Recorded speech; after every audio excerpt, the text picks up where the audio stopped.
Bleav in Everything Auburn is brought to you by Bet Online. Bet Online is your number one source for all your betting needs. You can get the latest odds, lines, and matchup reports for baseball, boxing, golf, and more.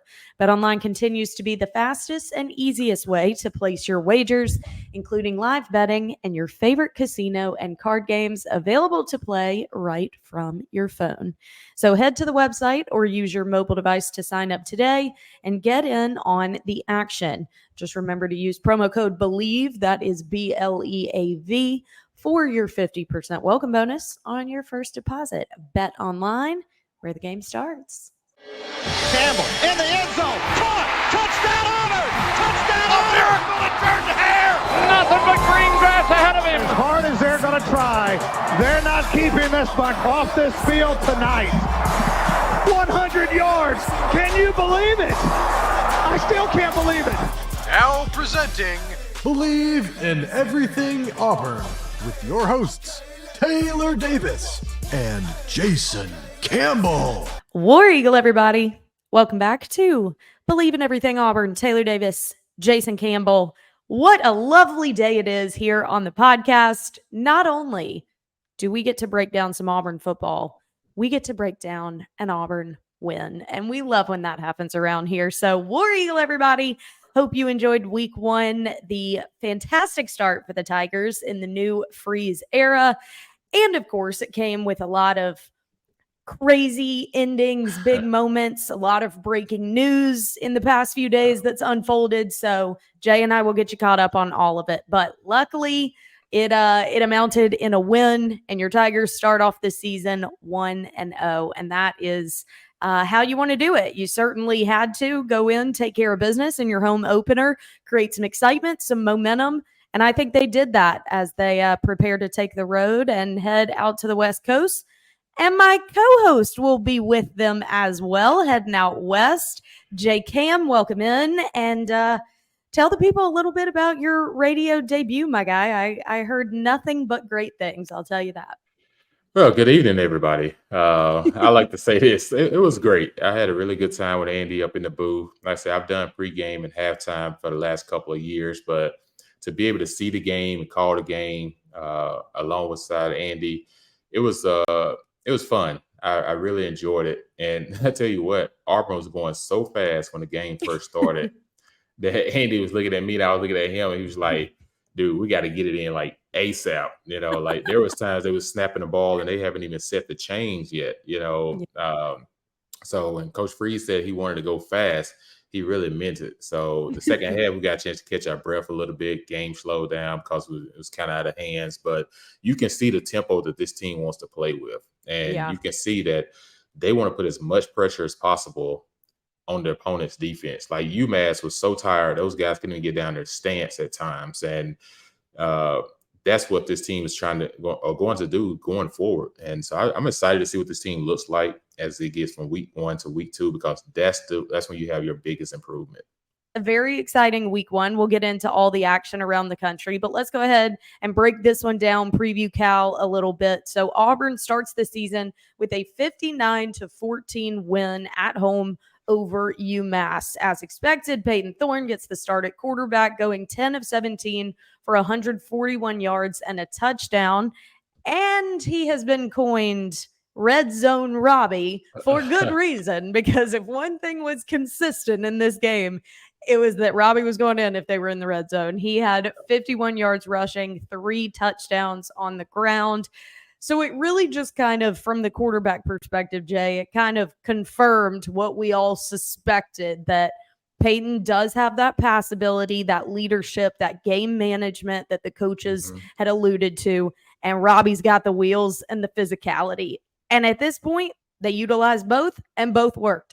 How it'll stack up against tougher competition and better defenses, we'll see moving forward. But let's just start. Quarterbacks has been the biggest storyline. Obviously, there are others that we will get to momentarily. But give me your take on these quarterbacks and just their start and kind of the way the coaches handled both of them.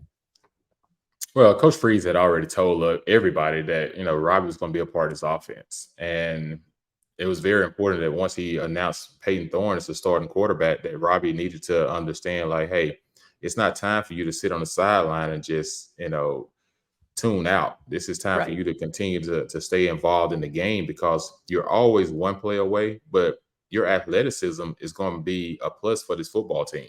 And if it causes a defense that you're playing for preparation to prepare for 45 minutes to an hour to figure out how we stop Robbie Ashford on the QB keepers, how we stop Robbie Ashford on the read options, and then on the bootlegs and different things, then you just did a favor for Peyton Thorne and the rest of the offense because Totally. now they can continue to mix plays in and attack the defense from every level. And I know a lot of people ask me the question like, well, if you was Peyton, how would you feel? I said, well, of course, Peyton he's a competitor, one, he's a winner, Mhm. two, and he's a teammate, so he's going to want the team to do what's best for the team to win. But a part of him probably feels like, all right, I get to the red zone, I don't get a chance to finish off the drive. Right.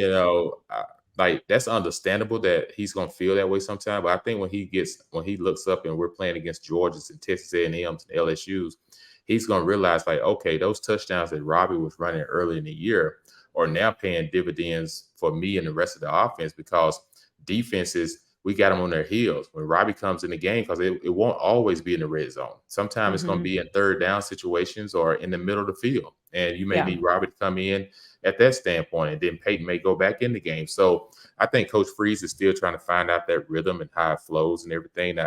Is it hard for a quarterback when you're driving down the field and you're pulled out of the game? Yes, it is very hard because you can lose your rhythm. And sometimes you see the other guy just scoring touchdowns and you're not throwing touchdowns.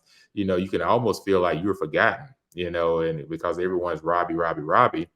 Right. And everyone's like, because he got the 3 touchdowns, but nobody's really talking about, Peyton Thorne driving the ball down the field, taking the offense and going, 60 yards and getting into the red zone. So, they both go hand in hand. I think you really have to handle this carefully as a coach to make sure that it stays within the room as far as like understanding like, hey, we're teammates. We're going to do what's best for Auburn to win games. It's not a personal matter, but at the same time, I want to make sure you two guys are okay with the format that we're rolling. And it was game 1.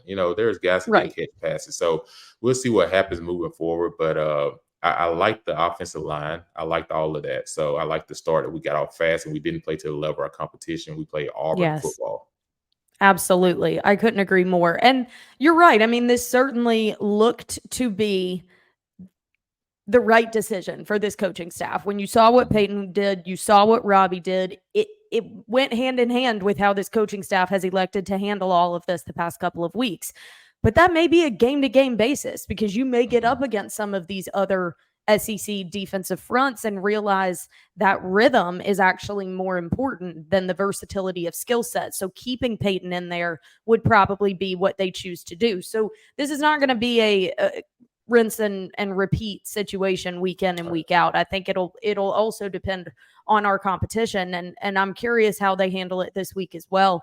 But you mentioned the offensive line. I totally agree with you. What a huge improvement. I mean, you can just see the investment that has been put in to that aspect of this game. And Auburn offensive line has now looked that cohesive in a really long time. And it's 4 new starters. So for them to look like that much of a well-oiled machine in game 1 is incredibly impressive. I think they were flagged twice. I mean, you looked across the league, Florida's getting 9 penalties on Thursday night. Like, you expect that in week 1, especially when you've got a new group working together. 2 flags, I'll take it. I will take it. And they were certainly doing their job in the run game. And we got to talk about it because if there's one thing you and I have been harping on, it's the depth of this running back room. And boy, was it on display this weekend. Damari Alston getting the start, Brian Battie doing his thing. We saw Jeremiah Cobb, the young buck, putting on work, and Sean Jackson as well with his bowling ball self getting out there. I love this group of backs. I think they're incredible, and they would give credit to the offensive line creating those lanes. But that, all of that must mean something. Jarquez Hunter sat out of this one. In news that none of us saw coming, to be honest, that was definitely kept under wraps. And I know my colleagues at ESPN were not notified until they saw him not in pads on during warmups. You said yourself that you did not know that was going to happen. He was listed on the depth chart. And of course, all of this stemming from the off-field issues that he was a part of this summer. Clearly is still ongoing in a matter that the football program has certainly tried not to discuss because it is university issue more so than an athletic department issue. Ultimately, he sits out, and there is no news as to what his future will entail in terms of the length of this suspension and if he will suit up and play at Cal. So, unfortunate situation, no matter how you cut it. But the bright side is that depth. Like you've just got to have it. And for an offense like this, for a program like Auburn, it bodes well that we've got this many guys that are ready to tote the rock and do it effectively. Yeah, you talked about, the offensive line and the running backs. They both go hand in hand. Sometimes a running back can make an offensive line look good, or they can make a guy miss in the open field and go the distance. Or you talk about offensive line that can open a hole up that, me and you could have ran through at times. So, it's just it was good to really see because that has been Achilles heel for this offense for the last 6 years, since 2017. And now you have a group of guys that you brought in 10 transfers at the offensive line position, and then they're gelling together. That takes time for that to happen. And the fact that these guys only had 2 penalties the entire game, and they're all new. This is their first game playing together. That was huge. That means these guys have been paying attention to detail. It also means that they're veterans. They're not young guys. Even though they transferred in, they're not freshmen. These are experienced offensive linemen that were starters elsewhere, and they come to Auburn. So that was a really good Coach Jake Thorne, and has to be really happy. And Kendall Simmons helping along with him. They have to be proud of what they saw. Moving forward, though, it does get a little tougher, Of course. But I thought, looking around the league, all these penalties, turnovers, you saw that last night in the Clemson Duke game, and the LSU Florida State game, how it just kills drives. And for this team to protect the football, which is what we talked about in the first game. 2 is not having those false start penalties and all those different things, holding penalties on defense and pass interference and all those things. This team didn't do a lot of that. This team was very disciplined. You can tell they've been well coached. They've been well prepared.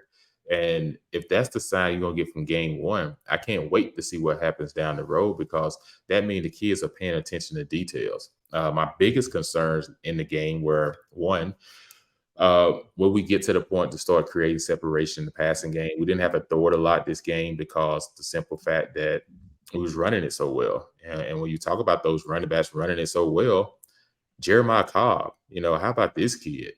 He showed another burst. Of course, Damari started off. He got him with the early touchdown.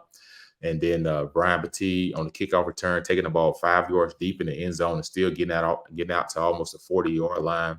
And then his burst of speed. And then you got Sean Jackson. He checks into the game, and he looks like a bowling ball just running through people.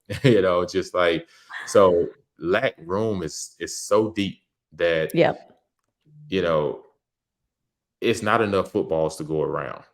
And Jarquez didn't even play, and he's supposed to be your bell cow, and he didn't even play. I think Jarquez got to be looking like, oh man, I've opened the door for these other guys to be seen. I may not get 20 carries a game. I may only get 15 a game because some of these other guys can run the ball as well, and they're gonna want touches. So that's a good problem to have because the season is so long and so deep. But I was so excited to see this team pretty much scoring their first 3 or 4 drives. They took the ball down the field. Yeah, it was very efficient. And I even think from a operations and procedural standpoint, we were talking about this coaching staff is going to have to learn their communication and their tendencies. And I thought that both coordinators called a great game. I thought it showed enough versatility to kind of get guys in a rhythm, but you also could tell that there are way more cards that we still have not seen. There are so many of these receivers that we've been talking about all offseason that did not have a reception in this game. It was a great game for Jay Fair. I think everyone's going to be looking for him now. And Shane Hooks, a guy that we've talked about. But I mean, you've got Nick Martiner wasn't even out there. Rivaldo Fairweather did not record a catch. Camden Brown did not record a catch. So we've got and then you add Jarquez in there. We know he can catch out of the backfield as well. if and when he returns. So there's much more to this offense that is yet to be uncovered. But I thought that it was a really effective coached game as well. And that's something to right, because this coaching staff is new and working together, early in their tenure. I loved Coach Freeze's demeanor on the sideline too. I think that some things that are just intangible, some things that, are happening behind the scenes, they show themselves on the sideline. We could see there was disruption of peace with Brian Harsin. We could see there was no unity toward the end of Gus Malzahn's tenure. You see some of those things. Hugh Freeze was laying into guys toward the end of the game when things got sloppy, even though we had a comfortable lead. But he was also celebrating with them. You saw the guitar thing with him and Jalen. And I just felt like you saw so much of the personality and the heart of this team, even regardless of what, the score was. He was coaching start to finish, game plan, operationally, communication, and execution. I thought it was a great way to start week one, especially when you think of all that they're up against. Defensively, though, let's talk about that a little bit. My only concern defensively, and obviously that's going to show itself down the road, we got to stop the run. I mean, newsflash against these SEC teams. And I thought it was a little lackluster against the run, that defensive front against a UMass team that honestly could have had more if their quarterback Tyson Pumachan had not been injured, because he is definitely an effective runner. They averaged 5.2 yards per carry. You can't be giving that up against a school like UMass and then expect to, really contest with some of these SEC schools that have a stable of running backs like we do. But the DBs absolutely showed out like expected. Yeah. Donovan Kaufman, Jalen Simpson. I mean, these guys, they had the energy that you expect an Auburn secondary to have. Yeah, most definitely. You talked about Coach Freeze, his demeanor. Your team always, play a role off your coach demeanor. Yeah. Just look at Colorado. They came out and played hard because the way that Prime is, so they played with that level of confidence and attitude. Auburn, they played with that edge that Coach Freeze tried to bring to their team. And he wanted them guys to have fun. Like he said in his post game, I want them to have fun when they make plays. I just don't want them to do it on the field and get a 15-yard penalty. But when they come to the sideline, they can celebrate all they want. And I celebrate with them. And that's what he was saying is when Jalen Simpson got the pick six, he comes to the sideline, he's doing whatever they call it, and the coach is doing it with him. He's saying, hey, you can do that on the sideline because you're here with me. But if you do it on the field, it's a 15-yard penalty. So he's telling them, look, I want you to have fun. I want you to enjoy the game.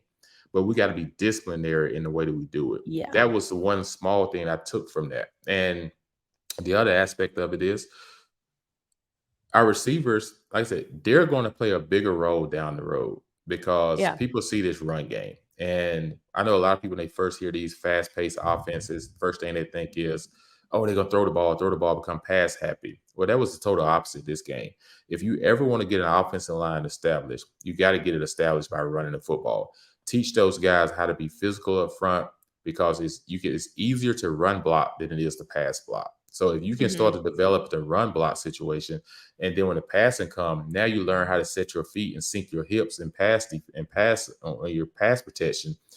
It helps those guys, and you want to get those guys feeling good. You saw those big guys running and high-fiving people and everything.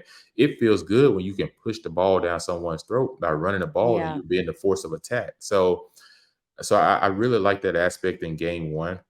Game two, I definitely expect to see more of Jair Shorter. I definitely expect to see Fairweather. I definitely expect to see Camden Brown all involved more into the offense. I think game one was they played to the strengths of their offense and to the weakness of the defense. And when you look at what we did, we accomplished what we came out to do. Now, turn the table to defense.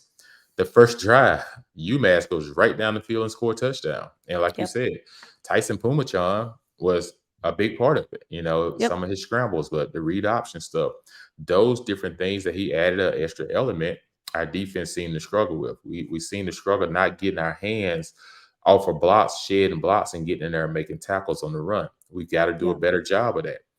It doesn't hurt us against a team like this because they couldn't stop us offensively, so we got ahead. But what happened when you get into these tight games and the game is in the trenches. And you got to be able to stop a lot of these guys to get off the field. So we've got to get these guys to get stronger. They got to understand more of technique. And those are some of the things Coach Roberts was talking about. Now, what did Coach Roberts do that I like? Coach Roberts said, okay, if we can't stop the run with our front four, what we're going to do then is start to bring our nickel blitz and involve them in the run game. Everybody always think anytime they see a blitz, it's always for a pass. That's not the case. He brought blitzes off the edge. So if they decide they want to run a read option, you got a guy for the quarterback, a guy for the running back. So that neutralized UMass's run game. You saw Keontae Scott coming off the edge a lot. You saw Donovan Kaufman come off the edge a lot. Both of those guys created both turnovers that Jalen Simpson got. So, so that was created by the guys coming off the slot. So this defense will continue to do things. There are certain blitz packages that they didn't show. You didn't have to. And I expect this thing to, as we continue down the road, Taylor, I do expect our DBs to be more involved in our run defense than we thought maybe coming into the season. I mean, they look to be the effective group in that regard. They did not have Nehemiah Pritchett, and that is obviously a leader of this defense. And so not having him out there, I don't know the extent of how long he'll be out either. But let's preview Cal a little bit. Interesting expectations for this one.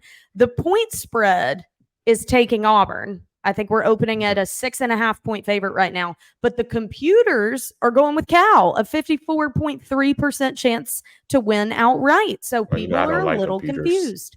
I know. Forget computers. We don't like them. Yeah, we don't like computers. But regardless, Cal also 1-0 after defeating North Texas in their week 1 game.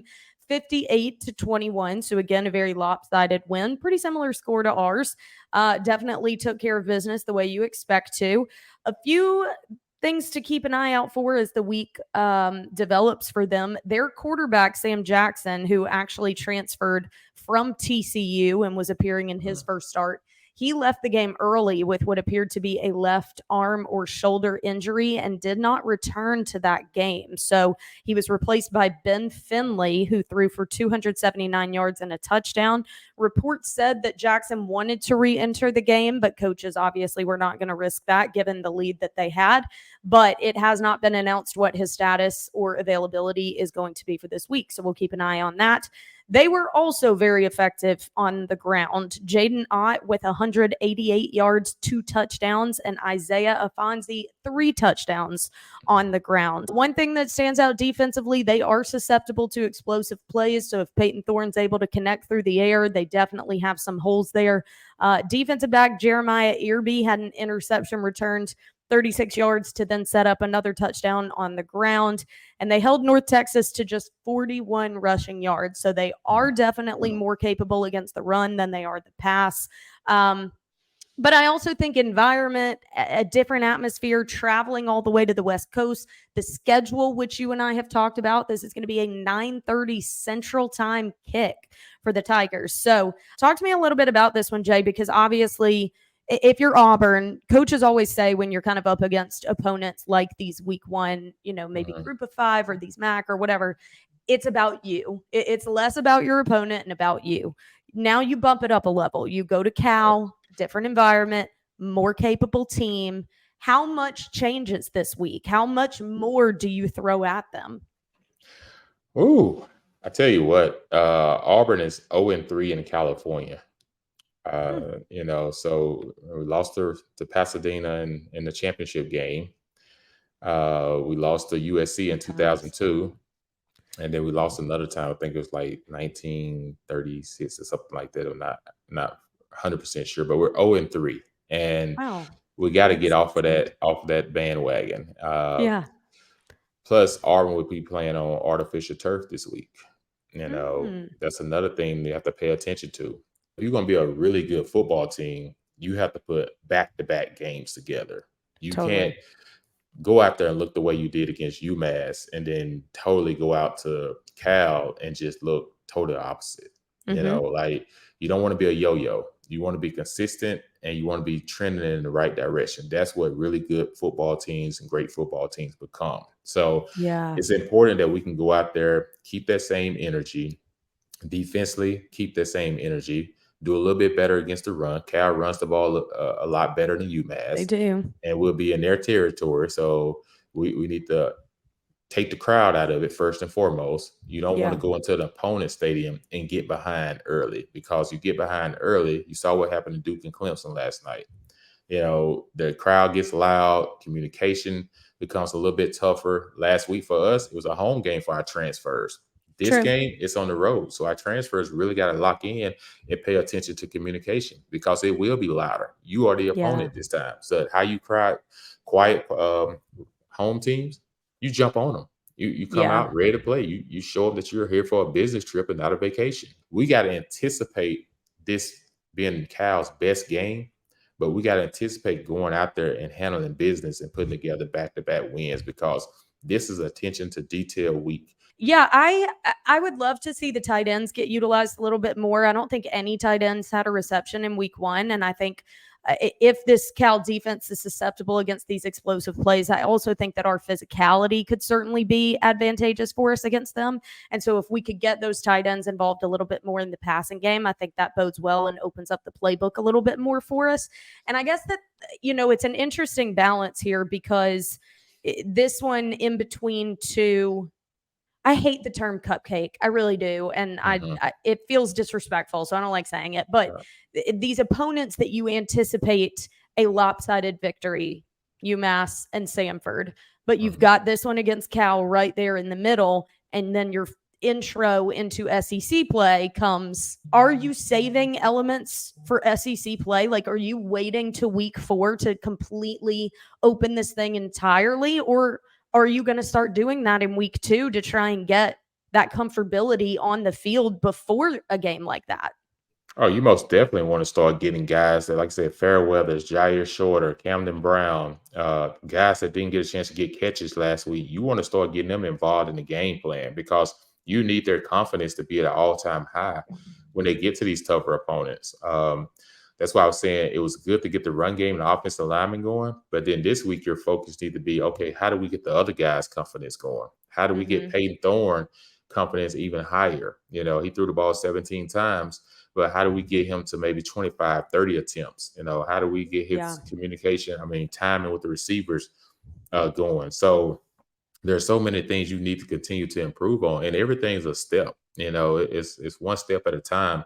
When it's a new coaching staff, it's a new team. But like you say, everything's a preparation for the tougher part of your schedule. I feel like week 1 told us a lot about this team, this coaching staff, and the potential. I feel like week 2 will actually kind of tell us a bit more truth. Again, I actually think that is UMass improved from a 1-11 season last year. Oh, yeah. I mean, like, head and shoulders better than what they were doing last year. And I actually think Tyson Pumachan is a talented quarterback. That injury certainly is unfortunate for him. So they're definitely going to have a better season, but I mean, like, it just is what it is when you're up against the SEC. Just the caliber of athletes is going to be different. The size is always just glaring when you're looking at the line of scrimmage. So to really gauge, are these teams good or not, it's kind of hard. You more so look at these week 1 matchups, majority of the SEC playing in games similar to this, for, okay, what is the potential of this team? How are they looking from a communication standpoint, from a discipline standpoint? Who are some of their stars? But then week 2, if you're playing a different opponent, which we are in Cal, I think you find out a bit more truth about that potential. So it will definitely be an exciting one for them. And hopefully they come on back with another dub and we start out 2-0. That being said about the SEC, Florida just made us just cringe. South Carolina. So did South Carolina, and so South did Carolina LSU. using the North Carolina. And then LSU, Coach Kelly, what are you doing? Like, I don't understand coaches sometimes that feel like 3 points doesn't matter. Like, you go down to it's 4th down. Okay, you call a play, and then once you took the timeout and you give the defense the time to adjust on the sideline, just take the 3 points, because now they have a chance to adjust. Yeah. You go back down the field again, and you don't take 3 points again. And then all of a sudden, it feels like a turnover to the offense, and you feel deflated. But if you take those points, it was 17-14 at the half. It could have been 23-14 at the half. Now your defense can throw up different blitzes and everything at their opposing offense because you have the lead and you have aborted a touchdown lead. So you dig yourself in this hole and you kill momentum by not taking points. I don't understand it. I just don't understand why people think going for fourth down is just so easy, but all of a sudden 3 points doesn't matter. That just Right. drives me crazy. I also don't understand coaches who literally run their mouth leading up to a game. Why are you going to give your opponent, as you say, bulletin board material? Because they're looking for it already. And as the head coach to come out and say, we're going to beat the crap out of Florida State, what are you doing? Like, especially when, like, you have not, I understand you were in the SEC title game last year, but you're not Georgia. Like, you haven't proven anything yet. And this is week 1. It's a clean slate for everyone. And Florida State has just as much hype around them as you do. Why that quote came out of his mouth. And then, of course, it does the media circuit. Why wouldn't it? And then not only do they lose, they get their tails handed to them. I mean, like, it was mind-boggling to me. Now, hats off to Florida State. I think Florida State's a good team. I think Florida State could very well end up in the playoff. I think Jordan Travis is as good as advertised. And this is something Mike Norvell has been building for years. The blocks have been put in place. Like, this is the year that you capitalize for sure. But LSU absolutely crumbled. And it's starting to feel like the way we've talked about Texas A&M in years past, where it's like there's no reason for you to not be good at this point. Like, I can't even give you the benefit of the doubt because your recruiting is always there. I know the money, the resources, the facilities are there. You bring in a coach that you felt good about, and you had a bunch of returners this year. You have no excuse. Like, something like that, the only thing you turn to is coaching. They were ill-prepared. They weren't equipped for what Florida State was throwing at them. And honestly, they looked disheveled, and that's coaching. I've always said this. Even when he was at Notre Dame, they always run through their schedule, and they'll lose one game, and then they'll find themselves in the playoff, or they find themselves in a national championship game, and then they run up into the opponent, and they just get out physical.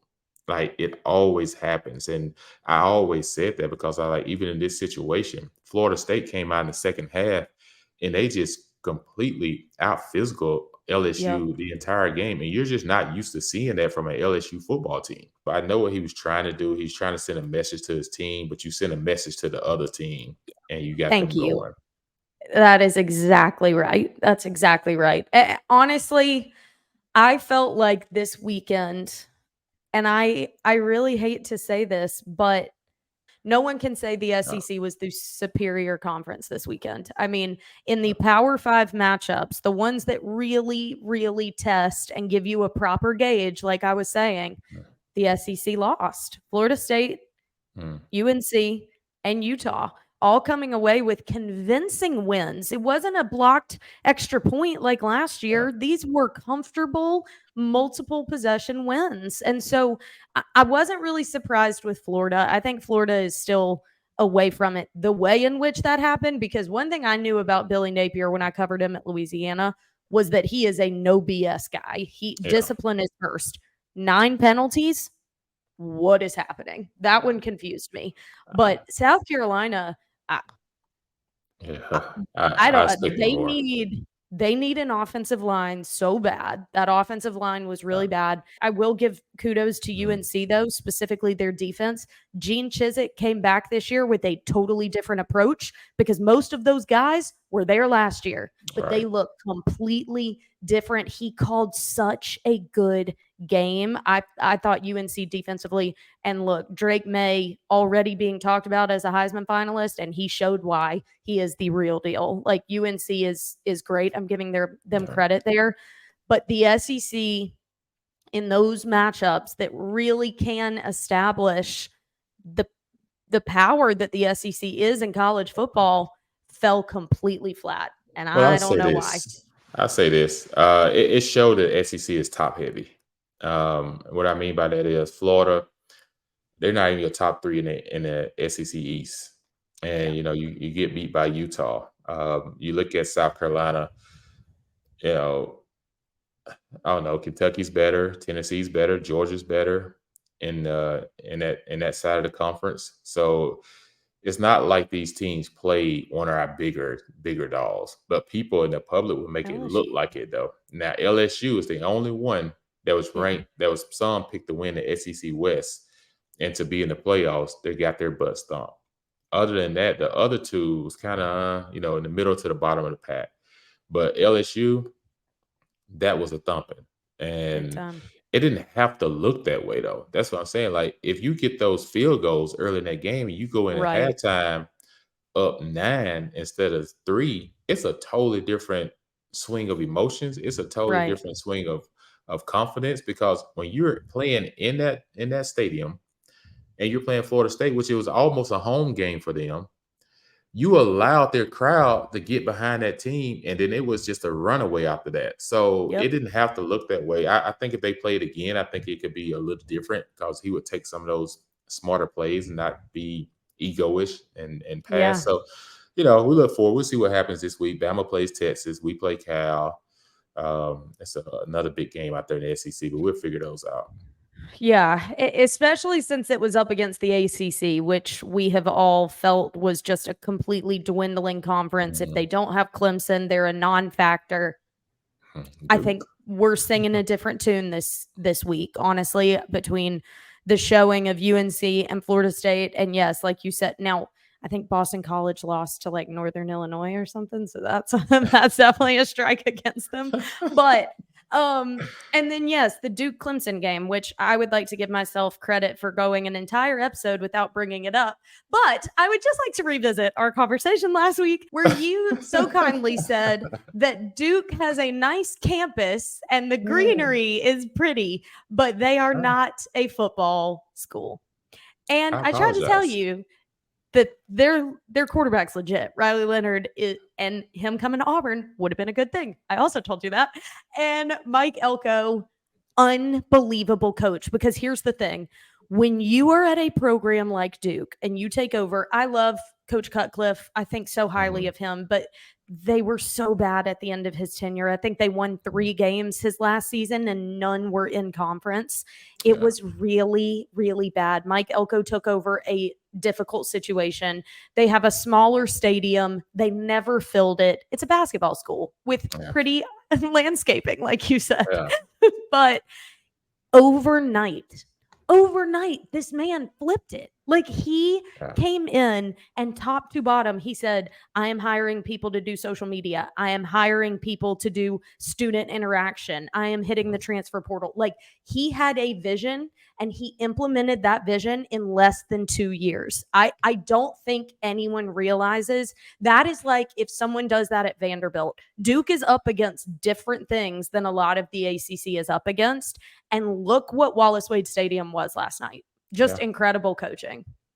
Yeah, I agree with you. I totally have to send an apology to Duke. Yeah, they really came out last night. They was physical on defense. Man, their defense was flying around. I know Fast. Clemson had those turnovers in the red zone. It probably could have made a little difference in the ball game, but that's part of the game, right? Defense created those turnovers. Like, they was hitting. And one time was, the quarterback and the running back messed up the handoff. But other than that, though, Duke forced a lot of those turnovers. And early in the game, they was really, really beating Clemson. They just gave up the punt. They dropped the punt return. Yeah, that was That bad. what got Clemson going. But I tell you what, you get the right coaches in the right places and with the right energy, especially nowadays with the way the transfer portal is, you don't have to wait 2 years, 3 years, 4 years to get back in the midst. You can immediately be back in the midst by just doing that. We've seen it this weekend. Exactly. And just even at Auburn, we've seen it. 42 new players this season. From signing class and transfer portal. 86 for Colorado. Duke, I can't remember how many it is, but I was checking last night. I'm just like, so teams are flipping. Florida State, Coleman was the receiver from Michigan State that went to Florida State and balled out in that game. So people are adding pieces. It's free agency in the NFL every year, or they just go look and say, okay, where do we need a guy? And that's what they're doing. And these coaches are the leadership matters. And it matters a lot. And that's what happened. We're not going to beat on Auburn anymore for what happened the last couple of years, but it matters, because you got to have someone that one believes in the program, but know how to build a program. Totally. Like that's the most important thing. Mike Norvell's done an absolutely good job at Florida State. What he took over, it was kind of rough. And they had some losing seasons. And last year they ripped off 6 in a row. They finished 10-3. This year they went out and got a guy like Coleman. They got it's like 3 or 4 other big transfers. And now that team is looking to be the Florida State that it used to be. So yeah, college football is about to be really fun. What's interesting to me, though, and this is just tale as old as time, the Pac-12 and the ACC are now out here acting like that ex that you finally are like, I'm ending this relationship. I'm breaking up with you. And then they start acting right. They start acting like the one you wanted them to be. They're doing all the right things. They're on their best behavior. And you're like, why weren't you doing this all along? Why did it take me breaking up with you for you to act right? Pac-12 undefeated in week 1 and ACC with some of the biggest wins, top 10 wins, like all this crazy chaos for both of these conferences that have been an afterthought and are now parting ways with all their respective schools. Where has this been all along, man? Hey, they got to show that they belong. They got to show they deserve some of this money that's out there nowadays. That's what it all comes down to, because had they been winning like this, they'd have been getting more televised games. That's my point. But they wasn't winning like this. The Pac-12 only had 2 teams over the last, 10 years? 3 max. You look at, the ACC. It's been Clemson for the last decade. And now you got Florida State. Now you got North Carolina. Now you got Duke showing something. So, but guess what? Wild. Now all of a sudden, it's just getting wild. So I know the commissioner of the Pac-12 probably sitting there like, well, how? Where was this at? Like literally. Where was this at? Let me get your opinion on 2 coaches in the aftermath, because we all love to act prematurely in college football. Deion Sanders gets the win at TCU, 45-42. His son absolutely balls out, over 500 yards on the day. Is this, again, premature, is this an indicator that Deion really is going to absolutely impact the college football world by making Colorado a real contender? I do think he's going to make a huge impact. And the reason I'm saying that is they brought in 86 new players, and they never played together. And the fact that they went into TCU, of course, it's not the TCU last year. They're ranked 17, but Georgia put up 70-some on them last year, I think, in the championship game. And then Colorado just exposed them again. Shedeur played an absolutely phenomenal game, along with Travis Hunter and that offense. Now, defensively, they still got to find some answers. But he impacted it because no one's talked about Colorado football for the last 20 years. So true. And they had 1 win last year. And then this year they beat a ranked team in their first game of the season in their opponent's stadium. So even if they don't win the Pac-12 this year, even if they don't win 10 games this year, they're trending in the right direction. You saw the AD hugging Prime and crying after that game because he probably took a little bit of flack, to say, hey, you're hiring Deion, Deion comes a lot of other There's stuff. a risk. Yeah. It's a risk. And the fact that Deion went out there and he delivered, he had his team to deliver, I think shows the people like, okay, he came from Jackson State and he still can win. Shedeur came from Jackson State, Travis Hunter came from Jackson State, and they still can participate at a high level, even against D1 programs, because these was D1 players coming out of high school. Those people don't realize Shedeur was a 4-star quarterback. Travis Hunter was a top player in the nation, when he came out. So they belong at this level, and everything. So it was exciting to see that aspect, though, because I think he brings a fun dynamic to college football. college football is good when a lot of people is good. It's not good when it's That's just true. Georgia, Bama, saying a couple of. It's good when a lot of people are good and a lot of unexpected happen. You know what I'm saying? So Yes, that's what less makes college predictable. football. So I do think he's going to impact college football a lot this year because people are not just looking at the top teams as been the last couple of years. People are looking Mhm. nationally all the way around. Even Auburn, people want to see what happens in Auburn this year. Yeah, So totally. I do think he's going to make a huge impact. He's already has. Yeah, I agree. He's very polarizing, though, I will Oh say. yeah. Even his post-game press conference, I'm like, if I was a reporter sitting in that room, I would be so annoyed. Like this just Yeah. but like Uh, he's putting That's what his you get. action Yeah. behind his words. So honestly, like you can't fault him for it, but it'll definitely be a compelling story to follow throughout the season. That is Mhm. no question, especially with the way they started. And the other one that we love to jump on already is this the beginning of the end for Dabo? Ooh. I can see Dabo probably if Napier doesn't get it right in Florida, I can see Dabo going to Florida. Um, Why have I never thought of that? It's interesting because, I there are so many things about Dabo that I have a lot of respect for, and I mhm, really always have. And I look in the ever changing nature of this industry and of a lot of industries, everyone is entitled to have their morals and their beliefs that they want to stand on. And Dabo did not agree with the transfer portal, and he has mhm, refused to partake in it for years. And at first, I understood because honestly, I was reluctant to the transfer portal. I feel like it has created a wave of disruption of the very things that college football was built on commitment. I mean, you and I have talked about this ad mhm, nauseum. And so I kind of understood like this guy believes in recruiting your kind of talent, developing within, commitment to team and program, and finding success together. And I don't disagree with that. yeah, But there also came a point where it is like you're fighting this battle on your own and the transfer portal isn't going anywhere, and you get to a point where you're hindering these kids and their mhm, opportunities by not adapting a little bit. It doesn't mean you totally abandon your belief system. You may just have to adjust it a little bit to the changes that have to happen to your program. And so now he is kind of coming around to it and taking transfers here and there, but it may be too little too late. But mhm, honestly, some of these problems that you look at with Clemson last year, this year, they have nothing to do with the athletes. They have nothing mhm, to do with that. It honestly does kind of become scheme, system. Honestly, the DJ Uyunglele thing really hindered yeah, them because Dabo stuck with him way longer than he should have. yeah. So conversations are inevitably going to start. Like if Clemson continues to fall short when they've got the guys. I saw a comparison stat last night, Jay. 56 4 and 5 star recruits on Clemson's roster. Wow, Two for Duke. wow. Two, And you would have 4 thought or Duke 5 had him. stars. Tell me coaching doesn't matter.